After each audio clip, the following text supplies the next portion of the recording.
Atrás de nós temos um infinito de promessas e esperanças, mas de todo esse esplendor de vida, a maior parte dos homens só se vê e só quer ver um mesquinho fragmento da existência atual. Existência de um dia que eles creem sem véspera e sem amanhã. Daí a fraqueza do pensamento filosófico e da ação moral da nossa época. Você já viu uma criança de 2 anos e meio tocar piano? Você já viu? Se você não viu, fica aqui que eu vou te contar essa história para esclarecer e para trazer esse e inúmeros outros exemplos de crianças prodígio, e é esse o nosso capítulo de hoje. Seja muito bem-vindo, seja muito bem-vinda a mais um vídeo, mais um capítulo do livro Problema do Ser, do Destino e da Dor, de Leon Denis, que foi reescrito 100 anos depois. Está aqui o Problema do Ser, do Destino e da Dor. Estamos no capítulo 15. Quero agradecer aqui a Elisa Pacheco. Muito obrigada, Elisa, pela sua dedicação em reescrever este capítulo, que eu adorei, hein? A propósito, quantas referências boas e o raciocínio que foi utilizado aqui, eu achei que ficou muito legal.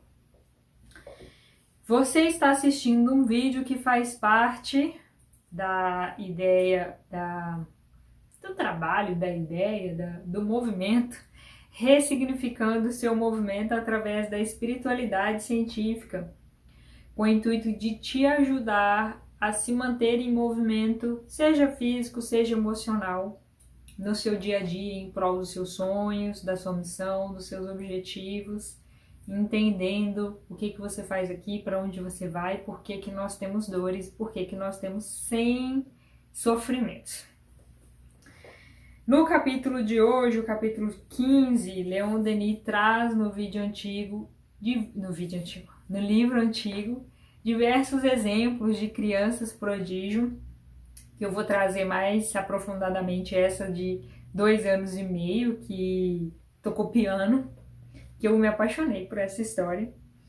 Mas a Elisa trouxe nesse livro novo uma linha de raciocínio que eu achei muito boa e que eu acho que vale a pena a gente seguir por ela e depois trazer o exemplo de uma criança prodígio, em que ela começa aqui no capítulo explicando que Leon Denis ele traz diversos exemplos de crianças prodígio, como Mozart, Paganini, Beethoven, Pascal, entre tantos outros que se destacaram em suas áreas como prodígio, e realmente defende a possibilidade de que essas habilidades tenham sido adquiridas em vidas passadas, visto que não teriam condições de desenvolver tais habilidades com tamanha maestria e ainda muito pequenos. Você já deve ter escutado na mídia, alguém te contou de um cirurgião adolescente, de uma criança que sabe fazer conta, que esses relatos que a gente tem históricos aí dessa capacidade que algumas crianças têm de se destacarem, né? Do padrão normal aí da nossa sociedade para realizarem certos feitos. Só que Leon Denis, ele afirmava essa possibilidade de que essas capacidades dessas crianças, essas super habilidades, não vinham da genética. Mas para Leon Denis afirmar isso antes de 1900, é que a Elisa buscou algumas informações para entender por que ele tinha que afirmar que não vinha da genética, por que o discurso não era outro, por que não se afirmava que era da genética, ou por que tinha essa dúvida, por que já não se falava que é de vidas passadas. Aí ela traz uma pergunta, né? Será que os avanços da ciência, sobretudo com os avanços do conhecimento do DNA, da biologia molecular e da discussão do binômio mente-cérebro, vão no sentido de afastar a hipótese de influência de vidas passadas ou podem reforçar essa possibilidade? O que essas informações no último centenário nos trouxe para afastar essa hipótese ou para reforçar?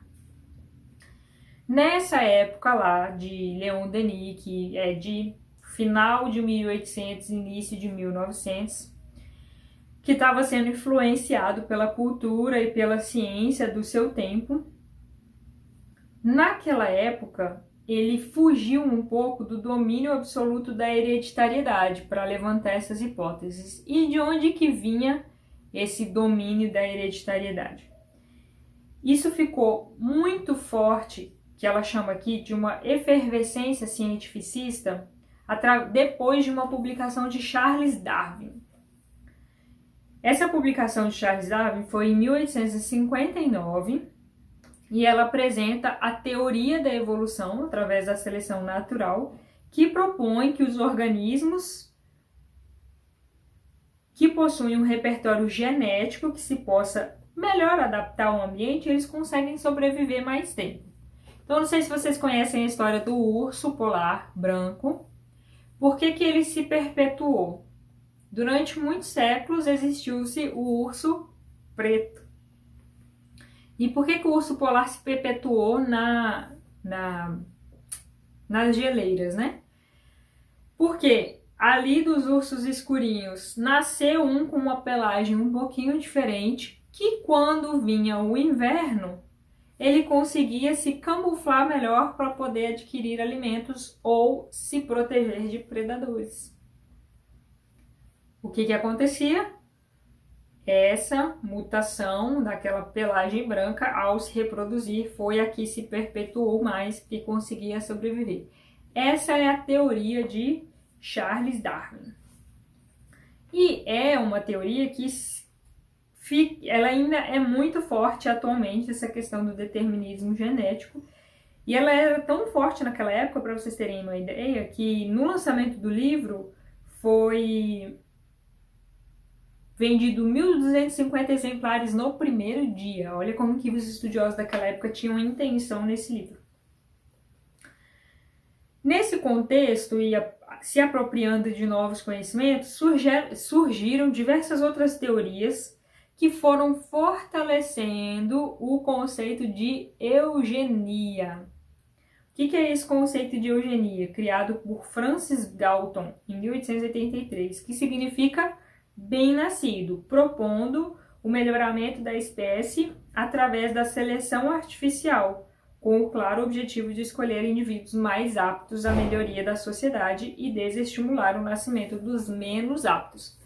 Então, se são os mais aptos, tipo a história do urso polar branco ali, que se perpetua e que consegue sobreviver, que auxilia melhor a sociedade, então vamos fortalecer essa ideia de bem-nascido, porque já que é a genética que comanda, a genética que mudou a pelagem lá do urso branco, a gente vai excluir da sociedade os que não são bem-nascidos. Foi aí... Tem várias correntes históricas que explicam o nazismo e essa daqui é uma delas. Aí que a gente começa a ver a discriminação de raças, Aí que a gente começa a ver, não. Aí que a gente começa a ver o fortalecimento do nazismo, especificamente. Porque discriminação de raças tem desde sempre, até porque a gente vê aí os portugueses quando colonizaram o Brasil e a discriminação com relação aos índios, né? Mas isso vai ganhando cada vez mais força com esses experimentos genéticos que lá na época do descobrimento do Brasil não tinha tanto, igual começou a ter nessa época aí de 1800 e pouco. Nessa época também ganha muita força a ideia a teoria do criminoso nato, quando o médico italiano Cesare Lombroso publicou em 1876 seu Tratado Antropológico Experimental do Homem Delinquente, no qual defende que o criminoso é um delinquente fruto da sua hereditariedade e não fruto do seu livre-arbítrio. Então aqui eles vão fortalecendo de que todos os problemas que acontecem, eles têm relação com os genes. Naquela época não tinha ainda projeto Genoma, tá, gente? Só para vocês se situarem aí de datas, não tinha ainda o projeto Genoma com as informações que a gente já tem hoje. Se você tem uma família, tem alguém delinquente, aquela família é uma família de delinquentes e tinha uma preocupação aí dos nossos familiares, né? Com quem que você tá andando? Porque essa família de delinquentes, aí você já julgava todo mundo por um só. Esse mesmo cara que fala da família de delinquentes, criminoso nato, ele também classifica seres primitivos, que são seres com braços longos, testa baixa e estreita, orelhas grandes, crânio espesso, maxilares protuberantes, pelo abundante no peito, pouca sensibilidade à dor, extrema agudeza de visão, entre outras. E algumas práticas sociais, como tatuagem, gíria, gosto por orgias e ociosidade, ânsia irresponsável pela maldade por si mesma. Olha como que era o pensamento ali na época de Leon Denis com relação ao nosso comportamento e até características físicas de que as pessoas podiam ser inferiores a outras. Isso foi antes da Primeira Guerra Mundial, para vocês entenderem aí o nazismo. E entenderem também por que os nossos pais e avós são tão avessos a tatuagens, por exemplo. Porque essa ideia estava muito forte. Essa ideia de determinismo biológico, ela coloca aqui, que eu achei fantástica, que ela fez uma relação com o capitalismo. Ela não, né? Ela traz todas as referências aqui, não só ela, mas ela e outros autores. Essa ideia de determinismo biológico teve consequências muito importantes em todos os setores da sociedade da época, e ainda tem, visto que, por exemplo, o capitalismo estava se fortalecendo com a forte acumulação de capital. Consequentemente, a concentração de renda espalhava a pobreza, sendo necessários argumentos para sustentá-lo. E um dos argumentos para sustentar essa desigualdade social era que tinha raças boas e raças ruins. Gente, é difícil ouvir, mas isso já existiu um dia. Além dessa antropologia criminal de Lombroso, surgiram várias outras formas de determinação reducionista biológica, sempre na tentativa de separar o joio do trigo. Olha que interessante isso daqui. Essa separação do joio do trigo é uma expressão bíblica, é uma expressão de textos sagrados, que a gente está tentando ressignificar aqui vários textos sagrados de uma forma raciocinada. E essa separação do joio e do trigo, ela acontece naturalmente na evolução dos mundos, numa evolução moral, né? Os espíritos que conseguem acompanhar a Terra ou não.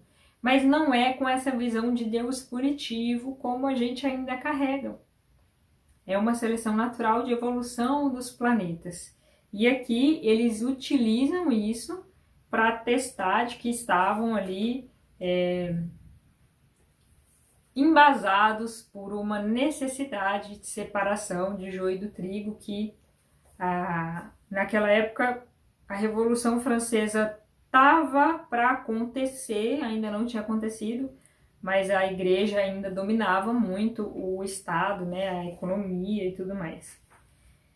Ou seja, muito se fez de barbárie a título de dizimar as raças inferiores e que aconteciam de acordo com um determinismo biológico.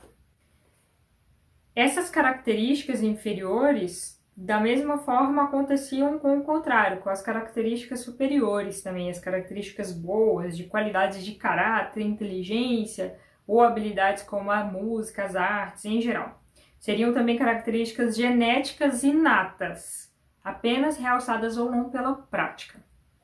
E assim como essas teorias surgiram, elas também foram desaparecendo porque não conseguia sustentar diante de inúmeros exemplos e situações que não se encaixam nesses padrões pré-estabelecidos, que é o que a gente está trazendo aqui também com o livro do Leon Denis, né?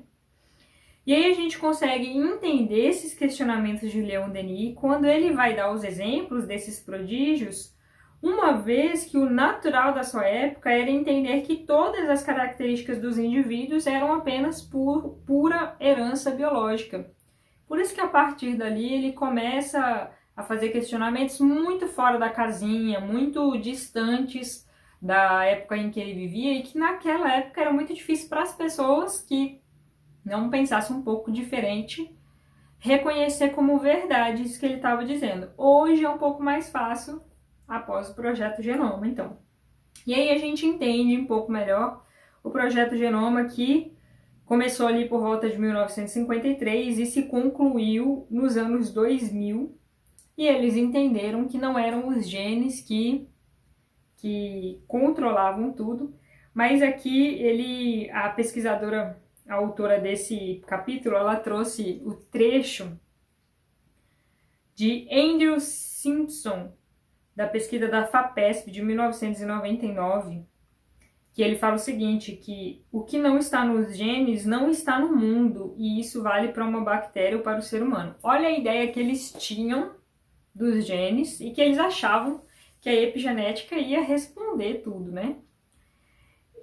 O trecho que ele fala é um pouco grandinho, deixa eu pegar um pedaço que eu selecionei aqui como mais importante. Ele fala que os chimpanzés conseguem acompanhar o desenvolvimento se colocar uma criança e um chimpanzé numa escola, a criança ela vai acompanhar bem mais o desenvolvimento ali do raciocínio do que o chimpanzé. E ele fala assim, porque o limite é genético. A genética define seu potencial. Se cada pessoa vai atingi-lo, é uma questão que talvez tenha outros fatores envolvidos, como oportunidades e sorte. Gente, hoje ainda tem muito essa fala na ciência. Sorte, acaso. Acho que a gente está com um raciocínio desenvolvido de forma suficiente para trazer razão para essas sortes e acasos, né?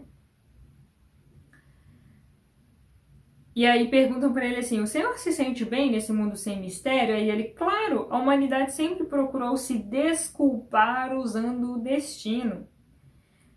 Então, estou colocando o destino em genética.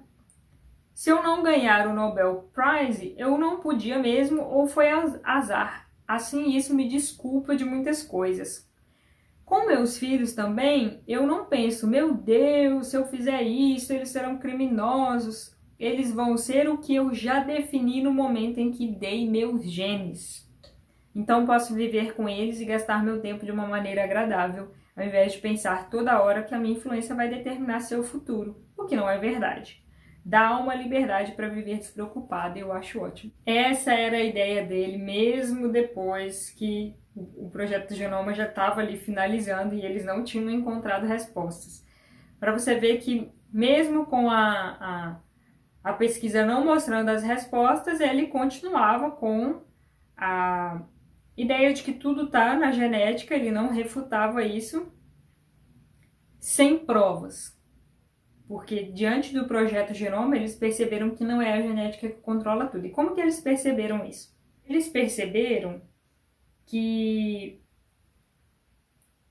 pela relação que conhecemos de um gene para uma proteína, esperava-se encontrar 100 mil a 140 mil genes no nosso material sequenciado, mas foi encontrado de 20 mil a 30 mil, ou seja, as expectativas, bem como as teorias sobre a causa da complexidade da nossa espécie, estavam erradas. O sequenciamento gênico, para vocês terem uma ideia, das diversas espécies que a gente conhece hoje, a nossa sequência difere cerca de 1% da informação dos chimpanzés, cerca de 15% dos camundongos e dos ratos. E aí, se a gente for comparar a quantidade de genes que tem uma mosca das frutas, que tem cerca de 13 mil genes, um verme aqui, que o nome dele é difícil de falar, tem 19 mil genes, e uma pequena planta tem 25 mil genes. Eles entenderam que essa complexidade que o ser humano tem, ela certamente não está relacionada apenas ao processo do nosso repertório genético, que está muito próximo de outros seres do nosso planeta. A diferença da quantidade de genes ou do sequenciamento genético é muito pequeno para os animais, é muito pequeno para as plantas, para explicar as diferenças que nós, seres humanos, temos dos outros reinos e explicar essa evolução que a gente consegue fazer e os outros reinos não conseguem. E aí aqui tem o David Baltimore, que ele fala sobre ele já ganhou um prêmio Nobel de Medicina, e ele fala sobre essa questão do projeto Genoma. Ele fala assim: a menos que o genoma humano contenha alguns genes invisíveis aos nossos computadores, e quando a gente pensa em espiritualidade, isso é possível, fica claro que não somos superiores a nenhum verme ou planta em termos de complexidade orgânica ou número de genes. Olha o que o pesquisador falou. Vocês estão conseguindo perceber que, por mais que a gente fale de ciência, vai sempre ter aqueles que refutam todas as vertentes científicas que estão mostrando algo, como é o caso do coordenador do Projeto Genoma, que mesmo com as pesquisas mostrando que não tinha tanta diferença, ele ainda acreditava nisso. Ao invés dele dar a razão das coisas que ele não explicava para o acaso, ele dava para a genética. Tá tudo ali na genética. E sempre vai ter os pesquisadores que aceitam as vertentes com um pouco mais de facilidade. Francis Collins, coordenador do projeto financiado com dinheiro público, entre outras coisas interessantes, ele falou o seguinte: a complexidade do ser humano surgiu de uma outra fonte que devemos começar a procurar. E todas essas informações, para alguns cientistas, elas foram, assim, desanimadoras, tipo, para o coordenador do Projeto Genoma, né? Um pesquisador que começou a trazer uma luz no fim do túnel aí, que trouxe informações bem relevantes, foi o Bruce Lipton, que ele fala o seguinte: de repente percebi que a vida de uma célula é controlada pelo ambiente físico e energético em que ela se encontra e não pelos genes. Ambiente físico e energético. Então, onde nós nos encontramos é que vai fazer a diferença. A célula está dentro de um ambiente. Onde que a sua célula está? A célula do braço, a célula do coração, a célula do músculo. Ela está dentro de um ambiente com várias outras coisas. É isso que vai controlar o ambiente físico e energético, e não o gene. Ele fala que os genes são meros modelos moleculares utilizados na construção das células, dos tecidos e dos órgãos. O ambiente funciona como uma espécie de empreiteiro. Eu adorei essa correlação. Que interpreta e monta as estruturas e é responsável pelas características da vida das células. Mas é a consciência celular que controla os mecanismos da vida e não os genes. Então, é a consciência desse empreiteiro, pensa no empreiteiro de obras. Ele vai pegar os materiais que ele tem e vai construir de acordo com a cabeça dele. Ele pode colocar mais espaço nos tijolos, ele pode colocar menos espaço, ele pode colocar o tijolo deitado, ele pode colocar o tijolo em pé. Ele pode colocar muita massa corrida, ele pode colocar pouca massa corrida. Ele pode fazer uma estrutura frágil, ele pode fazer uma estrutura rígida. Depende do empreiteiro para pegar aqueles genes e utilizar eles de uma forma X, Y ou Z. Olha como que vai ficando claro após o projeto Genoma.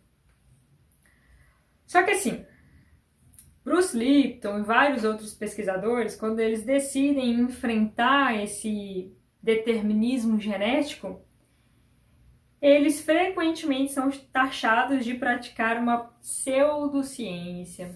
Eu falei aqui em um dos vídeos de um movimento aí, não lembro qual vídeo foi, um movimento que eu fiquei sabendo, eu acho que foi da Argentina, de um cara argentino, que está com vários médicos envolvidos para lutar na justiça contra as pseudociências. E o que são as pseudociências? Tudo o que vai contra ou que tenta explicar de alguma forma o que a genética não explica. Então, eu fico pensando assim, por que lutar contra a pseudociência? Se é que a gente pode usar esse nome, né? Mas é o nome que eles usam. O que eu tô com medo de perder? O que eu tô com medo que aconteça? Se a genética não explica, a gente está buscando explicações de outras formas para explicar. Ou ajudar a ciência a olhar, a remodelar a metodologia dela para conseguir enxergar, talvez, esses genes invisíveis que o cientista coloca aqui, a não ser que tenham genes invisíveis, porque, gente, é só lembrar da história, do que falei lá nos primeiros vídeos, do átomo, que a gente estudou no ensino médio, que é a menor partícula da matéria. É só estudar isso. E hoje, o átomo não é a menor partícula da matéria. Lá atrás, quando descobriu que o átomo é a menor partícula da matéria, se alguém falasse ao contrário, era mandado pro fogo. Porque a gente fala que existe aquilo que a gente consegue ver. Mas não é só porque a gente não consegue ver que não existe. E hoje já se tem as partículas subatômicas. E aí, José? Você vai entrar na justiça por conta da pseudociência? Que comprova as partículas subatômicas? Agora a gente está juntando essa ideia das partículas subatômicas, que já estão comprovadas, estamos criando hipóteses do comportamento dessas partículas subatômicas. Até porque dentro delas tem uma energia, que a ciência agora está começando a entender como ela é, porque não tem como, é difícil prender ela em algum lugar para poder trabalhar ela.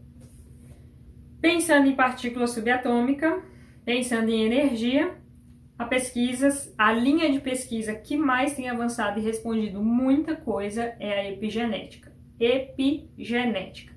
Então, a epigenética vai explicar e ilustrar como que esse empreiteiro que o Bruce Lipton coloca trabalha com os genes. Quem que são esses empreiteiros, por exemplo? São os hormônios.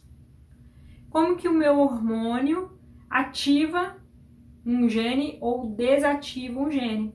E aqui ela coloca que é essa capacidade que o corpo tem de ligar um gene ou desligar um gene.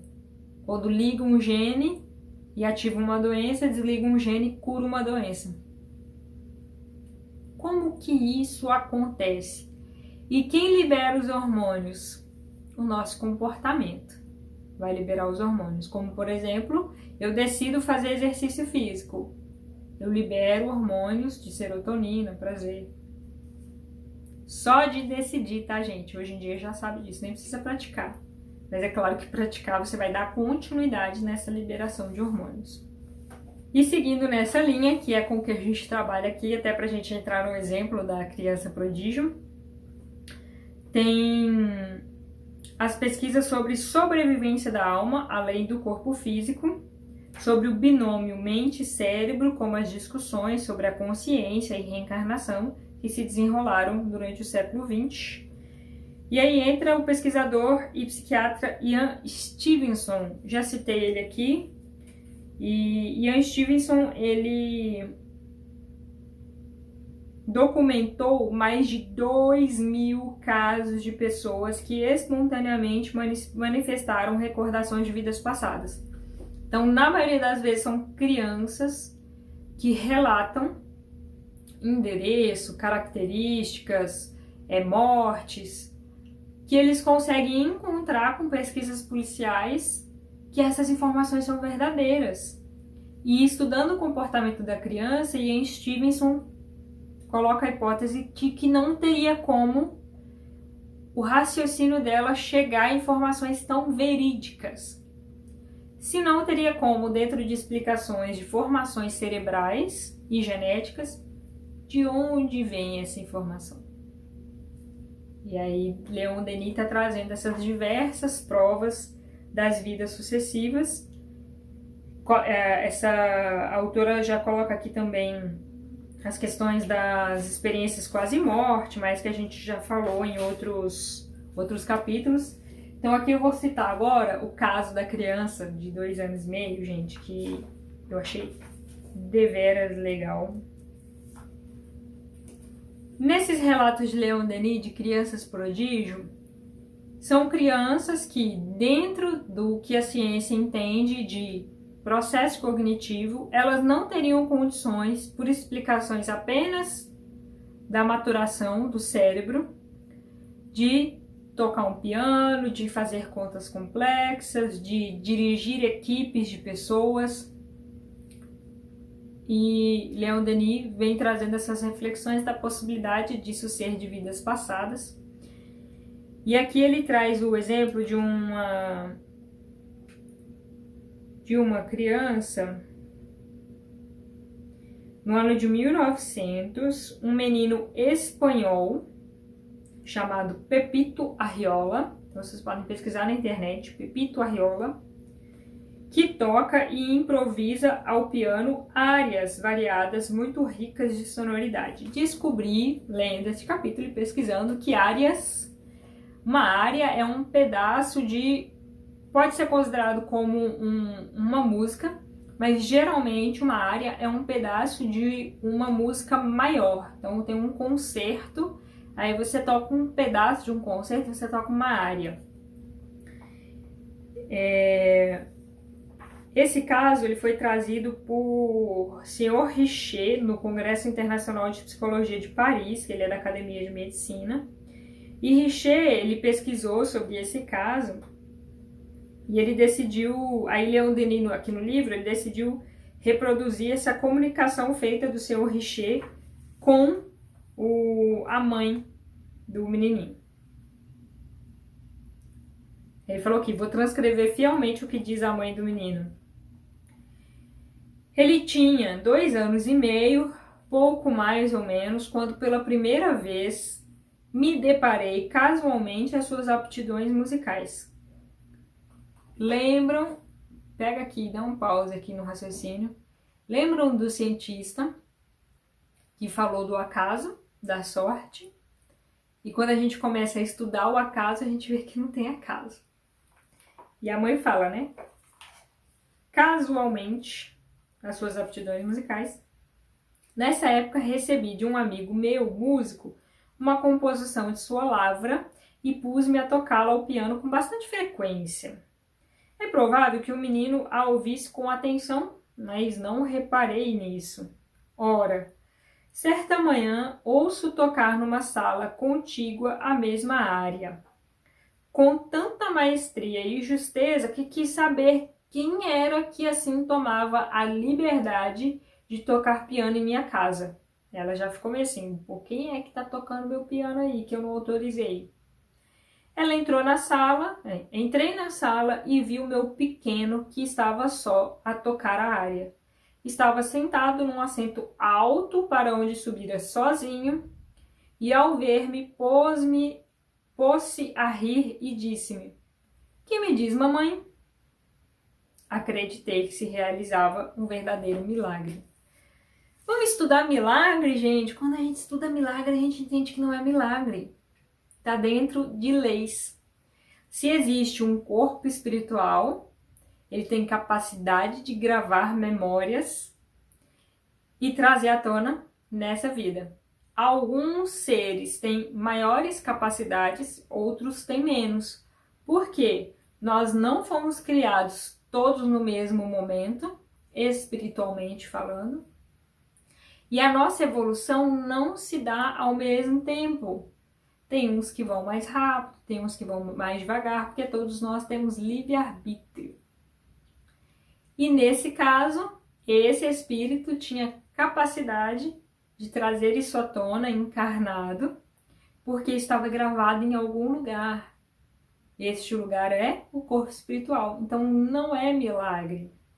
E olha que interessante, eu já trouxe aqui em outros vídeos que a espiritualidade não se comunica conosco por palavras, mas sim por símbolos. E como é importante a gente entender esses símbolos. Nessas pesquisas aqui desse rapazinho, Pepito Arriola, eles viram que ele escrevia ele compunha algumas músicas. Que até falava aqui, né? Pepita Riola, que tocava e improvisava ao piano áreas variadas.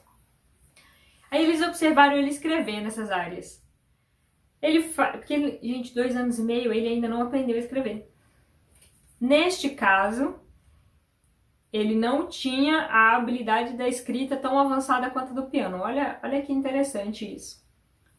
Aí ele faz um cabeçalho, uma espécie de cabeçalho, o Leon Denis traz aqui. Vou até trazer como que ele traz, especificamente para vocês verem que legal. É, entretanto, engraçado vê-lo pegar num papelzinho, pôr-lhe como cabeçalho umas garatujas, que significam, parece, a natureza do trecho sonata, rabaneira ou valsa. Depois, por baixo, figurar linhas que serão a pauta, com uma borradela que quer dizer clave de sol, e linhas pretas que, afirma ele, são notas. Olha, então ora para esse papel com satisfação, põe no piano e diz: vou tocar isso. E com efeito, tendo diante da vista esse papel informe, improvisa de maneira admirável. Gente, presta bastante atenção nisso, que agora eu vou dar o exemplo prático do que você vai trabalhar, vai fazer de tarefa essa semana. Essa criança de 2 anos e meio colocava símbolos no papel, porque não dava para entender muito bem que aquilo era um pentagrama com uma clave de sol e notas. Se desse para outra pessoa reproduzir, não era possível. Mas ele enxergava aquilo como notas e tocava. Aqui vem a questão. Tudo o que eu enxergo, escuto, sinto, cheiro, sinto no paladar, vão ser interpretadas pelo que eu tenho no meu cérebro. Então, o que eu entendo do que eu trouxe aqui do trecho para vocês do livro é uma coisa. O que você entende é outra. E aí a gente volta aqui naquela forma de estudar escrituras sagradas, de você sempre considerar sentido literal, sentido metafórico, sentido da associação e sentido espiritual. Níveis, né? Ou esses níveis. Nível literal, nível metafórico, nível da associação e nível espiritual. Mas isso não serve só para escrituras sagradas. Isso serve, por exemplo, para você entender essa criança que escrevia algo que outras pessoas não entendiam, mas ela entendia, porque ela estava no sentido da simbologia e ela interpretava de uma forma que era aplicável. E às vezes a gente entra em discussões no nosso dia a dia que eu estou entendendo uma coisa e a pessoa está entendendo outra. Mesmo que a gente faça um texto muito bem escrito, o que exige de uma excelência de português e de definição de palavras, ainda assim tem formas figuradas de entender aquele texto, porque tem palavras que podem significar mais de uma coisa. Quando a gente escreve um texto muito rígido na língua portuguesa, você minimiza esses problemas, mas não quer dizer que não vai ter. E não é a todo momento que a gente vai escrever textos rígidos. A gente se comunica de outras formas e a comunicação escrita no ser humano foi a última a ser adquirida. E a gente retoma aqui um conceito sagrado que é da letra morta.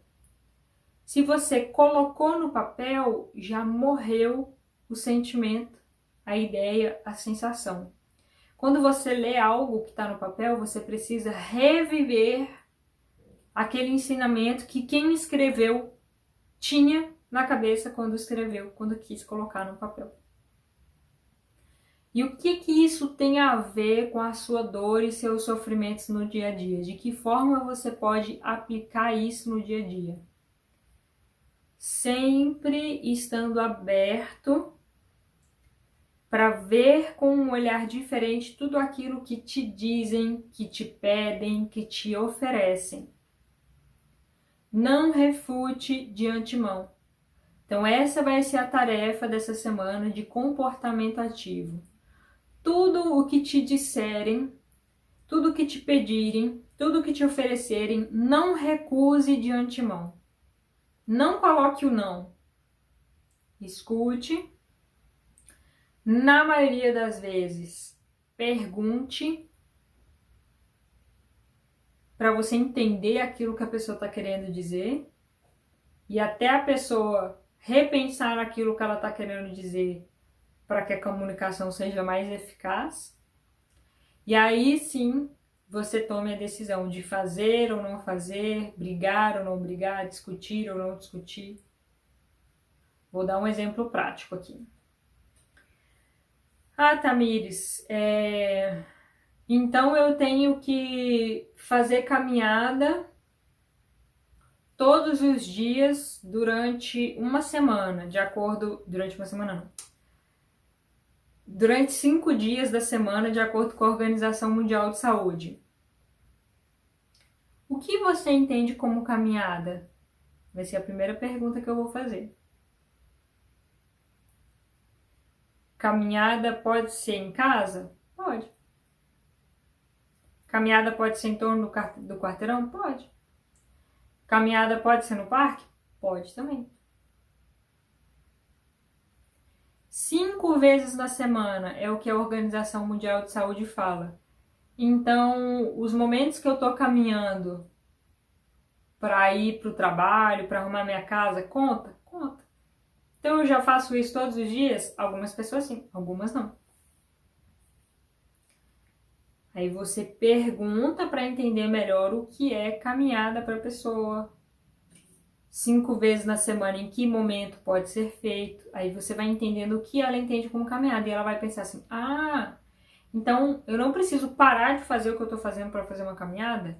Não. Mas se você parar, você tem resultados melhores. Porque você consegue controlar a intensidade, você consegue desconectar dos problemas. E assim a gente vai ressignificando o nosso movimento para não perder tempo discutindo com coisas que você entende de uma forma e a pessoa entende de outra. A pessoa que pegasse esse escrito do bebê ia falar assim, não tem nada aqui, não faço nada com isso, mas ele faz. Ali tem uma simbologia que faz, é útil para ele. E na nossa vida adulta? O que você despreza do outro que vive com você, que você não entende a utilidade, mas para ele é útil? E você fica o tempo todo apontando o dedo, criticando o que ele está fazendo, que para você não tem utilidade, mas para ele é útil.